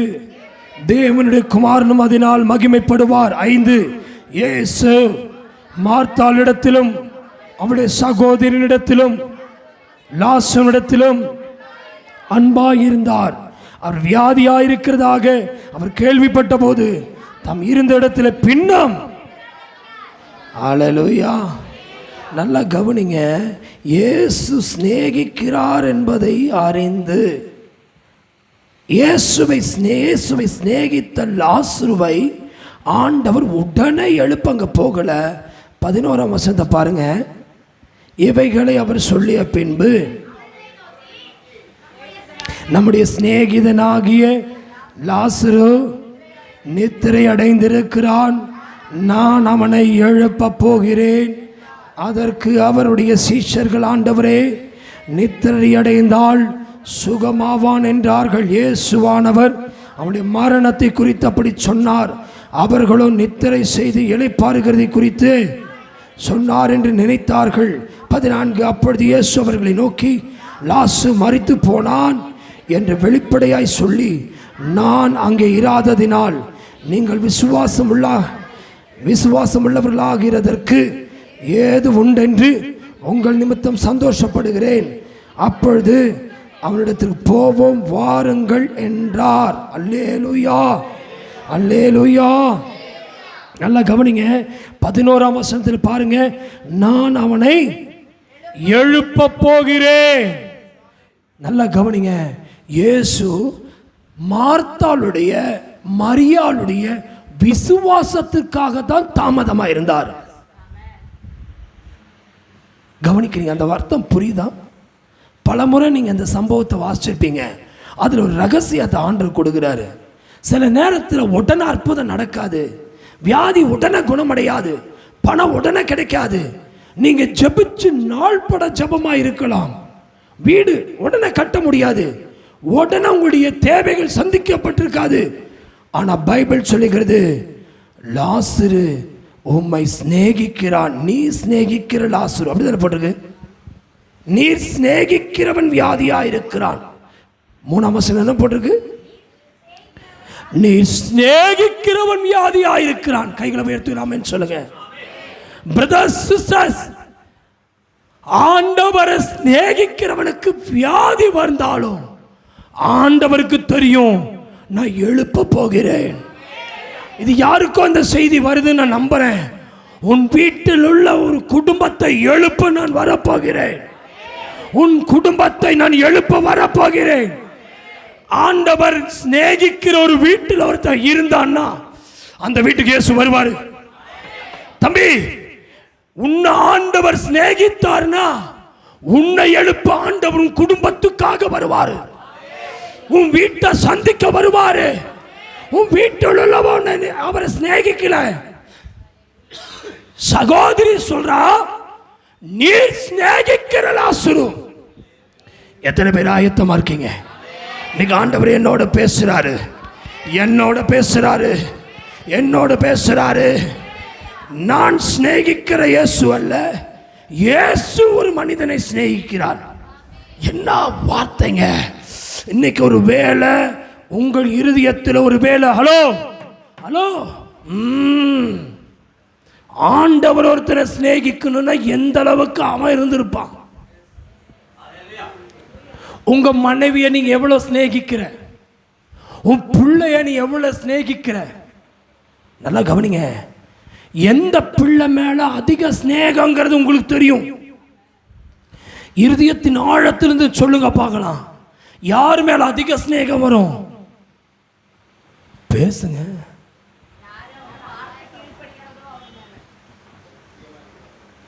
அப்பாவை பத்தி பேசிட்டு இருக்கிறேன், குழந்தைங்கள தான். யாரு பேச? நீ ரொம்ப சிநேகமா தான் இருக்கியோ? சத்தமா சொல்லுங்க, யார் மேல அதிக சிநேகம் வரும்? உங்க சொல் பேச்ச தவறாம கேட்கிறவன் மேல உங்களுக்கு நீங்க அவ கேட்கவே வேண்டாம், நீங்க செஞ்சிருவீங்க. அப்ப நான் நினைக்கிறேன், லாசருவை குறித்து இயேசு சொல்லும்போது நீர் சிநேகிக்கிறவன் வியாதியா. அப்போ இப்ப நிறைய பேருக்கு ஒரு கேள்வி, ஏன் இந்த வியாதி ஆண்டவர் அனுமதிச்சாரு? பைபிள் சொல்லுது, எந்த இடத்துல வியாதி இருக்கோ, யாருக்கும் இந்த செய்தி போகுது, யாருக்கும் இந்த செய்தி உள்ள ரீச் ஆயிட்டு இருக்குன்னு நினைக்கிறேன். அல்லாதவங்களுக்கு அப்படியே தான் இருப்பீங்க. நீ ஒருவேளை வியாதி என்று பார்க்கும் பொழுது ஒருவேளை சரீரத்தில் இருக்கலாம். அது ஆவிக்குரிய அர்த்தம். வியாதி என்பது ஒருவேளை ஒரு மனுஷனுடைய வாழ்க்கையில் இருக்கிற குறைவு அப்படின்னு சொல்லலாம், ஒரு பலவீனம் அப்படின்னு சொல்லலாம். ஒருவேளை அதிகமாக ஆண்டவரை சிநேகிக்கிற எந்த பிள்ளையோ அந்த பிள்ளை தப்பு செஞ்சிருச்சுன்னா அப்பானால மன்னிக்கவே முடியாது. கரெக்டா? உங்களை நீங்கள் எந்த பிள்ளை ரொம்ப நேசிக்கிறீங்களோ அந்த பிள்ளை ஒரு பையனை லவ் பண்ணி ஓடி போச்சுன்னா உங்களுக்கு எப்படி இருக்கும்? இப்போ உங்களுக்கு புரியுதுன்னு நினைக்கிறேன். ரொம்ப நேசிக்கிற உன்னுடைய பிள்ளை இன்னொரு பையனோட தொடர்பு வச்சு அவள் அன்பு கூர்ந்தால் உங்களால் ஏற்றுக்கொள்ள முடியுமா? ப்ளீஸ் கவனமா கேளுங்க. ரொம்ப சிநேகிக்கிற உங்கள் கணவன் உங்களை காட்டிலும் அந்த சிநேகம் வேறொருவரோடு அந்த சிநேகத்தை கொடுத்தால் உங்களால் உங்கள் இருதயம் ஏற்றுக்கொள்ளுமா? ப்ளீஸ் என்னோட வாங்க, என்ன பாருங்க. அப்ப சிநேகம் என்பது இன்னைக்கு நிறைய வீட்டில் யார் ஃபர்ஸ்ட்னு கேட்டா மனைவி கிட்ட யார் பேரை தான் ஃபர்ஸ்ட் சொல்லணும். அம்மாட்டினா அன்னைக்கு ஒரு நேரம் சாப்பாடு கிடைக்காம போயிடும். உலகத்திலேயே ஃபர்ஸ்ட் பிளேஸ் யாருக்கு கேட்டு பாருங்க. நீங்கள் உங்களுக்கு ஒரு வாய் சோறு வேணும்னா ஃபர்ஸ்ட் பிளேஸ் நீ தாண்டின்ட்டீங்கன்னா அடுத்த வேலை நல்ல சாப்பாடு போடுவா. என்னதான் இருந்தாலும் ஃபர்ஸ்ட் காடு, ரெண்டாவது என் தாயில கிரேன் தான். அல்லேலூயா. உங்களுக்கு ஏதாவது புரியுதா? ஆமாவா இல்லையா? இந்த பொருள் இந்த அம்மாட்ட சொல்றேன் என்னுடையதுன்னா வீட்டுக்குள்ள எப்படி இருக்கும்? ஹலோ, ஒரு பொருள் எடுத்து இது என்னுடையதுன்ட்டீங்கன்னா என்ன ஆயிரும்? இது என் வீடு அப்படின்ட்டா எப்படி இருக்கும் அந்த வீட்டில்? நிஜமா சொல்றேன், அன்னைக்கு ஊழம் மூக்க சிந்தர நேரம் அதிகமாக இருக்கும். நம்ம வீடு நம்ம இடம் அப்ப நாமங்கும் போது அந்த இடத்துல எவ்வளவு அட்ராக்ஷன் உண்டாகுது பாருங்க. நான்கிறதுக்கும் இந்த உதடுகள் ஒட்டி நாம்ங்கிறதுக்கும் வித்தியாசம் இருக்கு. அந்த நாம் இதை கலைஞர் கண்டுபிடிச்சிருக்காரு, நீங்க கூட கண்டுபிடிக்கல, அவர் போயிட்டார். நாம நம்ம பொருள், நம்ம அம்மா நம்ம அப்பான்னா ஓரளவுக்கு சமாளிக்கலாம். உங்களுக்கு ஓரளவு புரிஞ்சிருச்சுன்னு நினைக்கிறேன். First place, first priority, first performance, first யாருக்கு நீங்கள் வச்சுருக்கீங்களோ அந்த பிளேஸை, ஒரு உதாரணத்துக்கு உங்கள் பிள்ளைய உலகத்தில் இருக்கிற எல்லாரை காட்டில் அதிகமாக ஸ்நேகிக்கிற நீங்கள், உங்கள் பிள்ளைய நீங்கள் நேசித்து ஸ்நேகித்த அந்த பிள்ளை உங்களுடைய பிளேஸில் வேறொரு பொண்ணையோ ஒரு பையனையோ அவன் நான் காதலிக்கிறேன் நான் நேசிக்கிறேன்னு சொல்லிட்டா உங்கள் இருதயம் எப்படி இருக்கும்? கொஞ்ச நேரம் நினைச்சு பார்க்கவே முடியல, திகிலா இருக்கீங்க.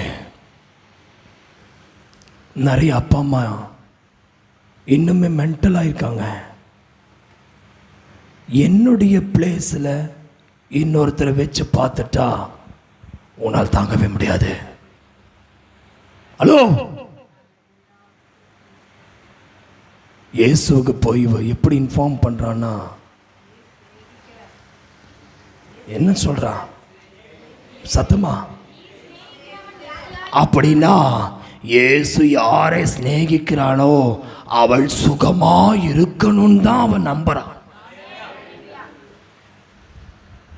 வேற எதுக்குமே அவன் சொல்லலையே.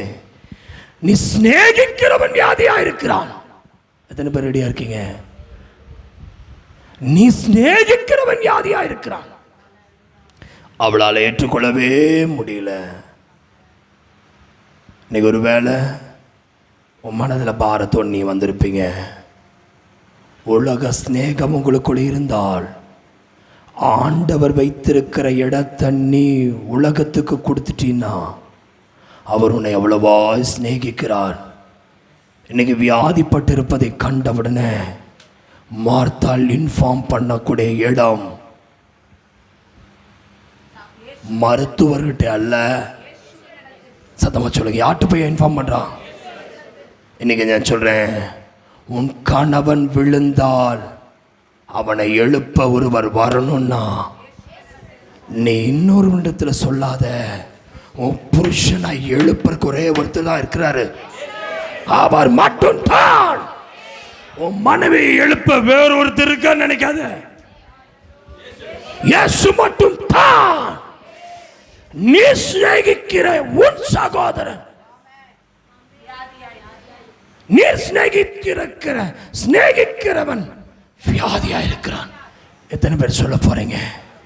ஆண்டவரே, நீ சிநேகித்திருக்கிற என் பிள்ளை அவன் விழுந்திருக்கிறானே.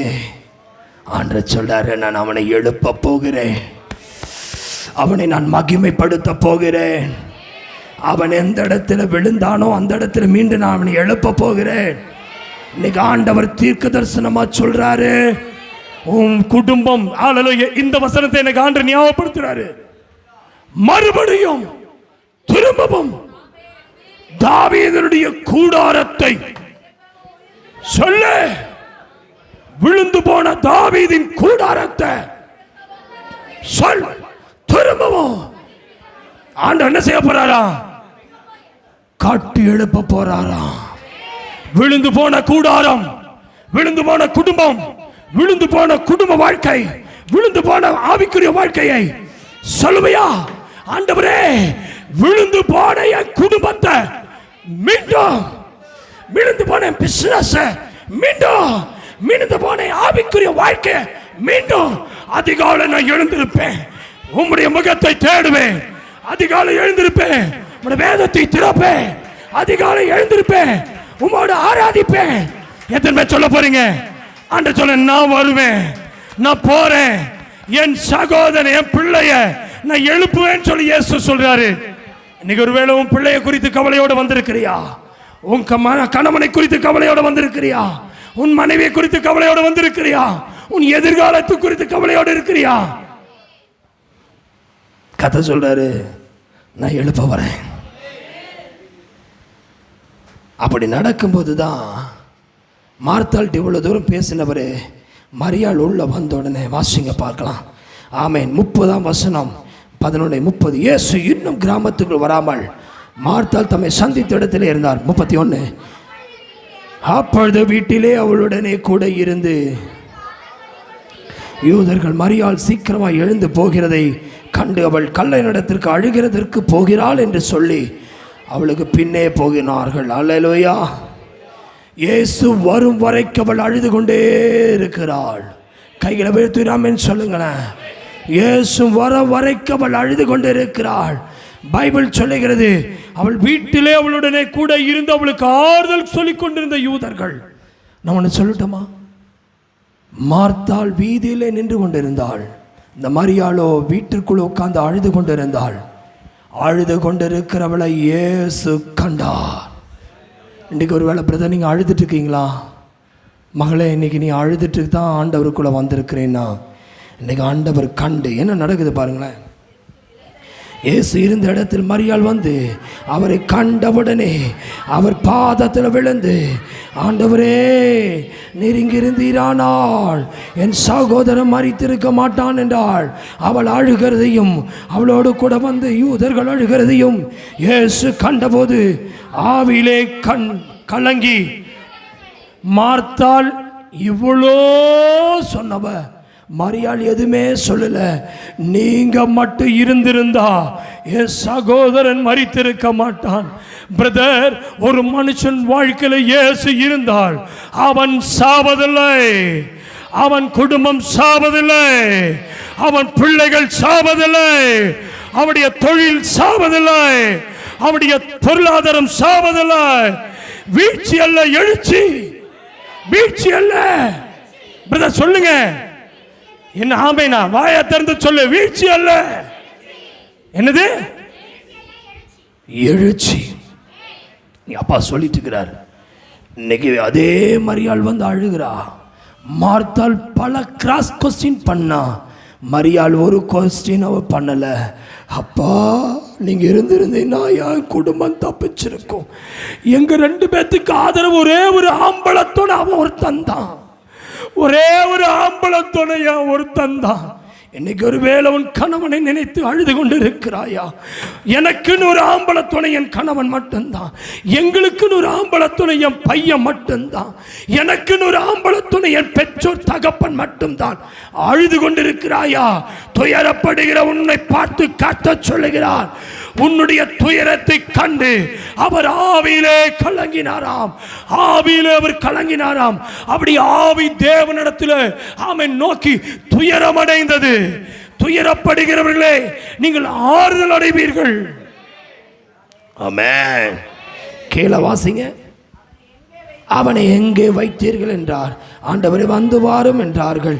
இயேசு கண்ணீர் விட்டார். 36. அப்பொழுது யூதர்கள், இதோ இவர் அவனை எவ்வளவாய் சிநேகித்தார் என்றார். பைபிளில் முன்னாடியும் பார்க்க முன்னாடி பின்னாடியும் பார்க்க முடியாது. இயேசு கண்ணீர் விட்டது 2. ஆமை இந்த லாசருக்காக மட்டும்தான் கண்ணீர் விட்டார். ஒரு அல்லையே சொல்லுங்களேன். அவர் முன்னாடியும் அழுகலை, பின்னாடியும் அழுகலை. தன்னோடு சிநேகித்த சகோதரன், தன் பிள்ளை, தன் குடும்பத்தில் ஒருவனாக நேசித்த அந்த சகோதரன் மரித்து விட்டான் என்று சொல்லி அவர் அழ ஆரம்பித்தார். இன்னைக்கு நான் சொல்லட்டுமா பிரதர், இந்த செய்தியினுடைய ஆரம்பத்தில் நான் உங்களோட சொன்னேன், நீ விழுந்து போனால் அவருடைய கண் கலங்க ஆரம்பித்து விடும்.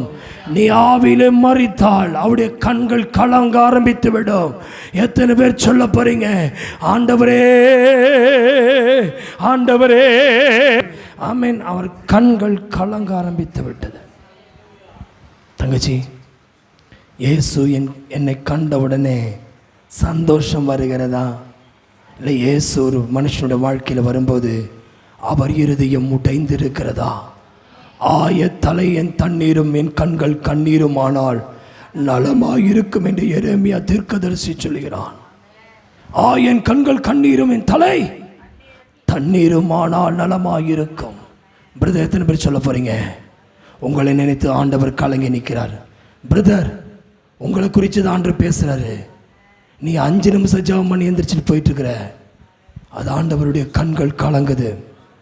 நீ ஆசீர்வாதத்துக்கு வரும்போது எந்த அளவுக்கு மகிழ்ச்சியா வரையோ, நீ சிநேகிக்கிற இயேசு அல்ல, இயேசு உங்களை சிநேகிக்கிறார். மீண்டும் ஒரு விசை அவனை எங்கே வைத்தீர்கள் என்று கேட்டாரே, எத்தனை பேர் சொல்ல போறீங்க? ஐயா, வைத்த இடத்தை காண்பீங்க. அல்லேலூயா. பாருங்க நடந்தது என்ன, எல்லாரும் சொல்லுங்க. 36, 37 அவர்களில் சிலர் குருடனுடைய கண்களை திறந்த இவனை சாகாமல் இருக்கவும் பண்ண கூடாதா என்றார்கள். அப்பொழுது இயேசு மறுபடியும் தமக்குள்ளே கலங்கி கல்லறைக்கு வந்தார். அது ஒரு குகையா இருந்தது, அதன் மேல் ஒரு கல் வைக்கப்பட்டிருந்தது. இயேசு கல்லை எடுத்து போடுங்கள் என்றார். மார்த்தாள், மரித்தவனுடைய சகோதரியாக மார்த்தாள், அவர் நோக்கி, ஆண்டவரே, இப்பொழுது நாருமே 4 நாளாயிற்றே. செய்தியினுடைய முடிவுக்குள்ள வந்துட்டோம், செய்தியினுடைய கன்க்ளூஷன் வந்துட்டோம். பிரதர், இயேசு வந்து நின்ன உடனே எந்த சகோதரி இயேசுவை இன்வைட் பண்ணி ஜெபிக்க ஆரம்பிச்சாலோ, அதே இயேசுக்கு முன்னாடி சொல்றா, என் சகோதரன் நாருவான், அவன் 4 நாள் ஆயிற்று, நாட்கள் போயிடுச்சு. நீங்க எத்தனை பேர் சொல்ல முடியும்? எழுப்ப வந்த இயேசு சொல்றாரு, பழச ஆண்டவர்கிட்ட பேசாத, உன் கணவனுடைய பாவத்தை பழச சொல்லாத. ஆண்டவர்கிட்ட போகும்போது உன் மனைவியுடைய பழைய பாவத்தை சொல்லாத. ஆண்டவர்கிட்ட போகும்போது உன் பிள்ளையுடைய பழைய பாவத்தை சொல்லாத. ஆண்டவரே, என் சகோதரனை எழுப்பும் ஆண்டவரே, என் மனைவி எழுப்புங்க ஆண்டவரே, என் கணவனை எழுப்புங்க ஆண்டவரே, என் பிள்ளையை எழுப்பும். எத்தனை சொல்ல போறீங்க? திரும்பவும் எழுப்புமே. மீண்டும் உயிர்ப்பிக்க மாட்டீரோ? திரும்பவும் எழுப்பிக்க மாட்டீரோ? ஆராதனை முடக்கினத மண்ணையும், ஜபத்தை முடக்கினத மண்ணையும், ஆராதனையில தூங்கினத மண்ணையும், உபவாசித்ததை மறந்துட்டு ஆண்டவரே, இப்ப உபவாசமே இல்லை. கேட்டா வியாதி, அல்சரு, இப்ப கேட்டா என்ன சாப்பாடு, பசி தாங்க முடியல, ஒரு நேரம் சாப்பாட்டுல நீ உயிர் வாழல. பைபிள் சொல்லுது, விசுவாசிக்கிறவன் பிழைப்பா. ஒருவன் என்னல் வார்த்தையின் விசுவாசிக்கிறவன் அவன் புசிப்பது ஒருவன் அப்பத்தினால் மாத்திரமல்ல, தேவனுடைய வாயிலிருந்து புறப்படுகிற வார்த்தையினாலே பிழைப்பான். பிரதர்ஸ், சிஸ்டர்ஸ், பிழைக்கணும்னா தேவனை விசுவாசி. உன்னுடைய ஆவியோடு அவர் சாட்சி கொடுக்கிறார். அவர் உன்னுடைய ஆவியோடு சாட்சி கொடுக்கிறார். என்ன சாட்சி கொடுக்கிறார் தெரியுமா? இவள் பாவி அல்ல, இவன் என் பிள்ளை. கை உயர்த்தி சொல்லுங்க, உயிரடைய வேண்டுமே, உயிரடைய வேண்டுமே. இந்த உயிர் தெழுந்த வல்லமை வேண்டுமே, உயிர் தெழுந்த வல்லமை வேண்டும். சொல்லுங்க, உயிரடைய வேண்டுமே, உயிரடைய வேண்டுமே. உங்க உயிர் தெழுந்த வல்லமை வேண்டுமே, உங்க உயிர் தெழுந்த வல்லமை வேண்டுமே. எத்தனை பேர் சொல்ல போறீங்க? இயேசு வந்து நிற்கிறாரு. மார்த்தா சொல்றான் நாருமனு. அதுக்கு மீண்டும் இயேசு சொல்றாரு 40ஆம் வசனம், இயேசுவை நோக்கி, நீ விசுவாசித்தால் தேவ மகிமையை காண்பா என்று நான் உனக்கு. எத்தனை பேர் கணவனை மகிமையில பார்க்கணும் விரும்புறீங்க? கணவன்மார்களை மகிமையில பார்க்கணும். சார், என்ன கேளுங்க, மனைவிமார்களை மகிமையாய் பார்க்கணும் விரும்புறோம்? கை உயர்த்துங்க. பிள்ளைகளை எத்தனை பேர் மகிமையாய் பார்க்கணும் விரும்புறீங்க? உங்க குழந்தைகளை மகிமைப்படுத்துற தேவன், ஓ உன்ன glory to God. உன் பிள்ளைய மகிமைப்படுத்துவாரு, உன் பிள்ளைய படிப்புல மகிமைப்படுத்துவாரு, உன் பிள்ளைய வேலையில மகிமைப்படுத்த போகிறாரு, உன் பிள்ளையுடைய எதிர்காலத்தை மகிமைப்படுத்த போகிறாரு. எத்தனை பேர் சொல்ல போறீங்க? ஆண்டவரே எனக்கு விசுவாசத்தை தாரும், எனக்கு விசுவாசம் தாங்க. நீங்க ஆண்டவர் இப்ப கூட சொல்றாரு, இன்னும் நிறைய விசுவாசம் இல்லாம இருக்கீங்கன்னு ஆண்டவர் சொல்றாரு. இப்ப சொல்லுங்க, நான் ஆண்டவரே நான் விசுவாசிக்கிறேன், விசுவாசிக்கிறேன். நாள் 1 2 4 கடந்து போயிருக்கலாம், இல்ல என் குடும்பத்தை நீ மகிமையை காண செய்வே, நான் விசுவாசிக்கிறேன்னு சொல்லுங்க. விசுவாசித்தேன் மகிமையை காண்பேன், விசுவாசித்தேன் மகிமையை காண்பேன். அல்லேலூயா. நடந்தது என்ன? 42 41 அப்பொழுது மரித்தவன் வைக்கப்பட்ட இடத்தில் இந்த கல்லை எடுத்து போட்டார்கள். இயேசு தம்முடைய கண்களை ஏறெடுத்து, பிதாவே நீர் எனக்கு செவி கொடுத்தபடியினால் உம்மை ஸ்தோத்திரிக்கிறேன். 42 நீர் எப்பொழுது எனக்கு செவி கொடுக்கிறீர் என்று நான் அறிந்திருக்கிறேன், ஆனாலும் நீர் என்னை அனுப்பினதை சூழ்ந்து நிற்கும் ஜனங்கள் விசுவாசிக்கும்படியாக அவர்கள் நிமித்தம் இவைகளை சொன்னேன் என்றான். இவைகளை சொன்ன பின்பு லாசருவே வெளியே வா என்று உரத்த சத்தமாய் கூப்பிட்டான். 44 வாசிங்க. அப்பொழுது மரித்தவன் வெளியே வந்தான். அவன் கால்களும் கைகளும் பிரேத சேலைகளால் கட்டப்பட்டிருந்தது, அவன் முகமும் சேலையால் சுற்றப்பட்டிருந்தது. இயேசு அவர்களை நோக்கி, இவனை கட்டவிழ்த்து விடுங்கள் என்றான். 45 அப்பொழுது மரியாளிடத்தில் வந்து இருந்து இயேசு செய்தவைகளை கண்டவர்களாய் யூதர்களில் அநேகர் அவரிடத்தில் விசுவாசம் உள்ளவர்களானார்கள். கைகளை உயர்த்தி ஆமென் சொல்லுங்க. எத்தனை பேர் சொல்ல போறீங்க? எந்த யூதர்கள் மரியாளுடைய அழுகையை கண்டார்களோ அதே யூதர்கள் மரியாளுடைய ஹலோ ஞாபகம் இருக்கா இல்லையா? வாசிங்க. அது எந்த வசனமா? 31 வாசி. 31 அதே அதே தம்பி வாடி. அப்பொழுது வீட்டிலே அவளுடனே இருந்து அவளுக்கு ஆறுதல் சொல்லிக் கொண்டது யூதர்கள் மரியாள் சீக்கிரமாய் எழுந்து போகிறதை கண்டு அவள் கல்லறையிடத்திலே அழுகிறதற்கு போகிறாள் என்று சொல்லி அவளுக்கு பின்ன போனார்கள். ஹலோ, இதுதான் ப்ராபசி. இதான் தான் கேட்டேன். ஒரு கூட்டம் இவ அழுக போறான்னு சொல்லி பின்னாடி போறாங்க. அந்த யூத கூட்டம் என்ன பாக்குது? வாசிங்கப்பா. எத்தனை வசனம்? 45. அப்பொழுது மரியாளிடத்திலே வந்திருந்து இயேசு செய்தவைகளை கண்டவர்களாகிய யூதர்கள் அநேகர். மரியாள் அழுகிறதை கண்ட அதே யூத கூட்டம் அந்த விசுவாசம் இயேசு எழுப்பின உடனே அந்த யூதர்களுக்குள்ள ஒரு விசுவாசம் வந்தது. நீங்க சொல்வீங்களா? ஆண்டவரே, என் கூட இருந்தவங்க எல்லாம் என் வியாதியை கண்டு நான் அழுததை கண்டாங்க, என் கடனை கண்டு அழுததை கண்டாங்க, என் குடும்பம் விழுந்ததை நினைச்சு கண்டு அழுதாங்க, என் உலகமே சொந்தமே என்னை கண்டு இப்படி செத்துட்டானே அழுததை கண்டாங்க. அதே கூட்டம் இன்னைக்கு நான் எழுந்திருப்பதை காணணும். கட்டுகள் அவிழ்க்கப்பட்டான், பிரேத சீலை அவனுடைய உடம்பிலிருந்து அவிழ்க்கப்பட்டது, தலையிலிருந்து சுற்றப்பட்டு ஆமென் எல்லா சீலையும் என்ன செய்யுங்க? கட்டவிழ்க்கப்பட்டது. இன்னைக்கு எத்தனை பேர் ரெடியா இருக்கீங்க? இப்ப சொல்லுங்க, விசுவாசிக்கிறவன் மகிமையை ஜனங்கள் கண்டார்கள், சிநேகிக்கிறவனுடைய மகிமையை கண்டார்கள். இயேசுவை எத்தனை பேர் சிநேகிக்கிறீங்க? எத்தனை பேர் இயேசுவை சிநேகிக்கிறீங்க? கை தூக்கி காட்டுங்க பாங்க. சிநேகம் இல்லையாப்பா? சிநேகிக்கிறீங்க. சரி, இப்போ நான் கேட்குறேன், நெஞ்ச தொட்டு சொல்லணும், பொய் சொல்லக்கூடாது. உங்களை இயேசு சிநேகிக்கிறாருன்னு எத்தனை பேத்துக்கு உண்மையா நம்பிக்கை இருக்குது? சும்மா போய் சொல். நீங்கள் ஸ்நேகிக்க இந்த ஒன் வே லவ் வரல, நம்ம ஒன் சைடாக தான் இருக்கிறோம். நான் பேசுகிறத புரியும். One side. நான் ரொம்ப அன்பா இருக்கேன், நான் ரொம்ப அது இருக்கட்டும். அவர் என் மேலே அன்பா இருக்காரா? சும்மா எல்லாத்துக்கும் புசும் தூக்கக்கூடாது. நான் கேட்குற கேள்வி, அவர் உன் மேலே அன்பா இருக்கணும், நீ இருக்கிற லெவல் உனக்கு தெரியும், அதுதான் மேட்ரு. நான் அவரை ஸ்நேகிக்கிறேன். ஏன்னா நான் செய்கிற தப்பெல்லாம் திட்டக்கூடாது, அவர் அடிச்சிடக்கூடாது, அதுக்கு நான் ஸ்நேகிக்கிறேன், அதெல்லாம் மேட்ரு கிடையாது.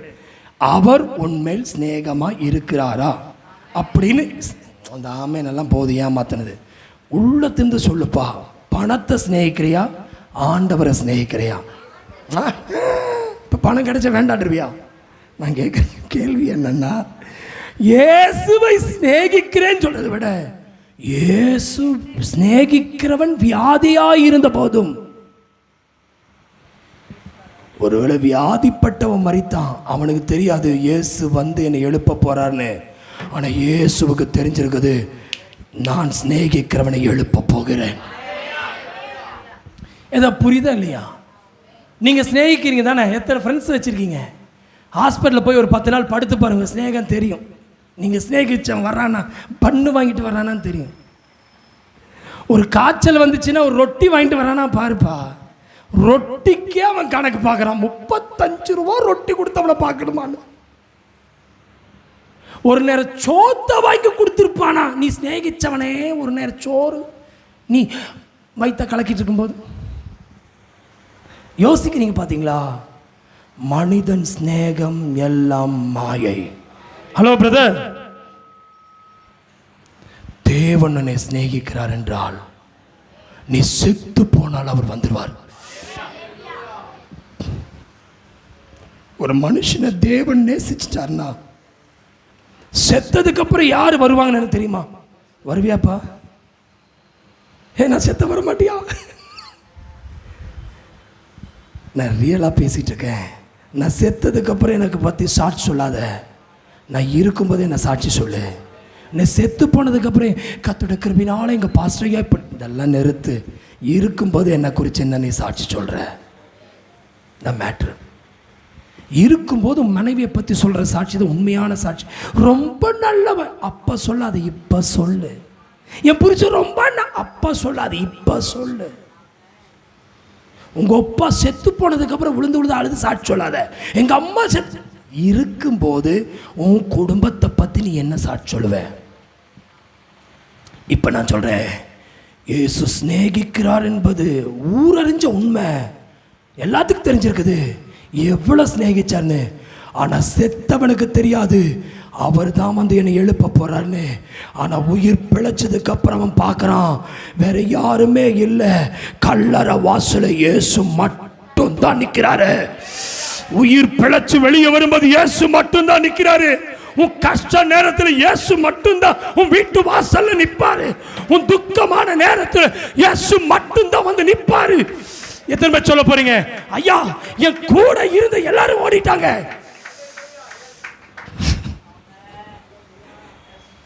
ஒருத்தனை சிநேகிக்கிறது தானே.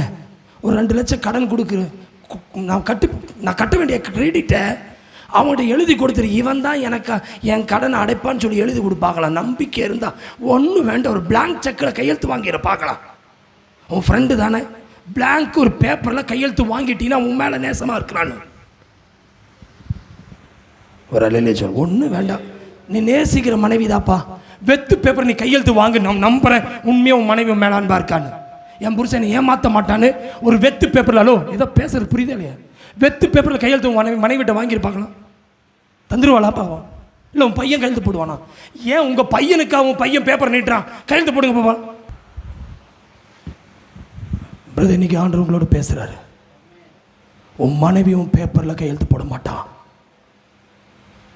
உன் புருஷன் வெத்து பேப்பரில் கையெழுத்து கேட்ட நீ கொடுக்க மாட்டேன்.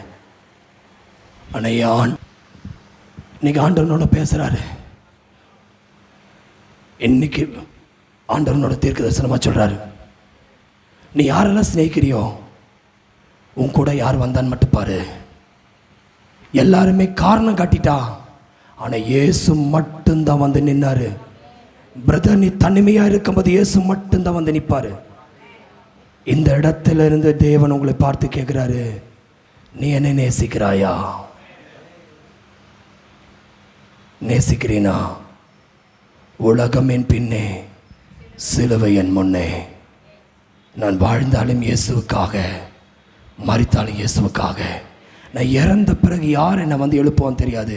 ஆனால் எனக்கு நம்பிக்கை இருக்கு, நான் மரித்தாலும் நான் விழுந்தாலும் என்னை எழச் செய்கிற ஒரு இயேசு ஒருத்தர் இருக்காரு. அவர் எனக்கு சாட்சி கொடுக்க போறாரு. பிதாவுக்கும் நாங்கள் சாட்சி கொடுக்க போறாரு. எழும்பி நிற்போம், கண்களை அடைப்போம். இந்த வார்த்தையின் மூலமாய் கண்களை அடைத்து, யாரும் வேடிக்கை பார்க்க வேண்டாம், கண்களை அடைத்து தேவ சமூகத்தில் சொல்லுங்க, ஆண்டவர் என்னோடு பேசின வார்த்தைக்கு முன்பாக நான் இன்னைக்கு தலை கொண்டு நிற்கிறேன். ஆண்டவரே, பிரதர், உங்கள் கடனை கட்டுவதற்கு உங்களுக்கு யாருமே இல்லாமல் இருக்கலாம். உங்கள் பாவத்தை மன்னிக்கிறதுக்கு யாருமே இல்லாமல் இருக்கலாம். உங்கள் வியாதியை சுகமாக்கிறதுக்கு ஒரு மருத்துவர் இல்லாமல் இருக்கலாம். இயேசு உங்கள் வீட்டு வாசப்படியில் வந்து நிற்கிறார். எத்தனை பேர் இதை பார்க்குறீங்க? உங்கள் வீட்டு வாசப்படியில் இயேசு வந்து நிற்பதை. நாம் தேவனுடைய பிள்ளைகளாக இருக்கிறோம் என்று ஆவியானவர் தாமே நம்முடைய ஆவியுடனே கூட சாட்சி கொடுக்கிறார். எல்லா கண்களை மூடி சத்தத்தை உயர்த்தி சொல்லுங்க, என் ஆவியோடு சாட்சி கொடுங்க ஆண்டவரே, நான் உம்முடைய பிள்ளை என்பதை சாட்சி கொடுங்க. எந்த யூதர்கள் அழுததை, மரியாள் அழுததை கண்டார்களோ அதே யூதர்கள் மரியாள் வாழ்க்கையில் நடந்த சம்பவம், லாசரு எழும்பி நிற்பதை கண்டு விசுவாசித்தார்கள். உங்கள் வீடு சாட்சி சொல்லணும், உன் பிள்ளை சாட்சி சொல்லணும், உன் தேசத்தின் மக்கள் சாட்சி சொல்லணும். எல்லா கண்களை மூடி வாய்களை திறந்து கர்த்தரை வைத்து ஸ்தோத்திரம் பண்ணுங்க. ஹல்லேலூயா, ஹல்லேலூயா. இயேசுப்பா, எங்களோடு பேசின வார்த்தைக்காய் ஸ்தோத்திரம், எங்களோடு பேசின வார்த்தைக்காய் ஸ்தோத்திரம். கைகளை தட்டி கர்த்தரை மகிமைப்படுத்துவோமா? கர்த்தர் தாமே இந்த வார்த்தையின் மூலமாக நம்மோடு பேசி இருக்கிறார். லாசரு எழுப்பினதை போல கர்த்தர் உங்களை எழுப்புவார். இந்த மாதத்தில் நீங்கள் சாட்சியுள்ளவர்களாக இருப்பீங்க. God bless you. எங்கள் நல்ல ஆண்டவரே, இந்த ஆசீர்வதிக்கப்பட்டதான ஹல்லேலூயா நல்ல நேரத்துக்கு ஜெபிக்கிறேன் அப்பா. கேட்ட வார்த்தையின்படியே ஹல்லேலூயா நீர் எங்களை எழுப்ப வந்ததுக்காக நன்றி ஆண்டவரே. ஹல்லேலூயா திரும்பவும் உயிர்ப்பிக்க மாட்டீரோ. ஹல்லேலூயா இந்த வார்த்தையின்படியே இயேசுப்பா ஹல்லேலூயா இந்த நீர் சிநேகிக்கிற லாசருவே ஹல்லேலூயா நீர் எழுப்பினது போல, உம்முடைய நாம மகிமைக்காய் நீர் எழுப்பினது போல அப்பா எங்களை கர்த்தாவே நீர் எங்களை நீர் சிநேகிக்கிறதற்காய் நன்றி அப்பா. உலகத்தில் உள்ள மனுஷர்கள் எங்களை சிநேகிக்கிறவர்கள் எல்லாருமே ஹல்லேலூயா பா ஸ்தோத்திரம் கர்த்தாவே. ஹல்லேலூயா எங்களை காணாமற் போனவர்கள் போல் இருக்கும் பொழுது இயேசுப்பா நீர் எங்களை சிநேகிக்கிற உம்முடைய கிருபைக்காய் நன்றி. ஹல்லேலூயா பா ஸ்தோத்திரம். சத்து போன எங்கள் வாழ்க்கையே ஹல்லேலூயா நீர் எங்களை திரும்பவும் எங்களை உயிர்ப்பிக்கிறதற்காய் நன்றி. ஹல்லேலூயா கர்த்தாவே. ஹல்லேலூயா அழிந்து கெட்டு போன கர்த்தாவே ஹல்லேலூயா அழிந்து போன தாவீதின் கூடாரத்தை திரும்பவும் கர்த்தர் கட்டி எழுப்பினதற்காய் நன்றி ஆண்டவரே. இயேசுப்பா ஹல்லேலூயா உம்முடைய கரத்தில் எங்களை ஒவ்வொருவரையும் அர்ப்பணிக்கிறேன் இயேசுப்பா. எங்களை ஒவ்வொருவரையும் நீர் மகிமைப்படுத்துகிறதற்காய் நன்றி அப்பா. நீர் சொன்னீர் ஆண்டவரே உம்முடைய நாம மகிமைக்காக, உம்முடைய நாம மகிமைக்காக எங்களை கர்த்தாவே நீர் எங்களை மகிமைப்படுத்துகிறதற்காய் ஸ்தோத்திரம். ஹல்லேலூயா மகிமையான பாத்திரங்களாக இந்த மாதம் எங்களை மாற்றுங்க, எங்களை மகிமைப்படுத்துங்க அப்பா. எங்களை எழுப்புங்க ஹல்லேலூயா. எந்த இடத்துலெல்லாம் நாங்கள் விழுந்து கிடக்கிறதோ அந்த இடத்துலெல்லாம் கர்த்தர் எங்களை எழுப்புங்க ஆண்டவரே. நீங்கள் எங்களோடு கூட இருக்கிறக்காய் நன்றி. அழுத நேரத்தில் நீர் எங்களிடத்தில் வந்ததுக்காய் நன்றி ஆண்டவரே. ஹல்லேலூயா நாங்கள் துயரப்பட்ட பொழுது நீர் எங்கள் மத்தியில் வந்ததுக்காய் நன்றி ஆண்டவரே. தொடர்ந்து நீர் உம்முடைய நாம மகிமைக்காய் எங்கள் ஒவ்வொருவரை பயன்படுத்தும். உம்முடைய கரத்தில் அர்ப்பணிக்கிறேன். கர்த்தர் ஜெபத்தை கேட்டதுக்காய் ஸ்தோத்திரம். இயேசுவின் நாமத்தில் ஜெபங்கள் நல்ல பிதாவே. ஆமென். ஹல்லேலூயா.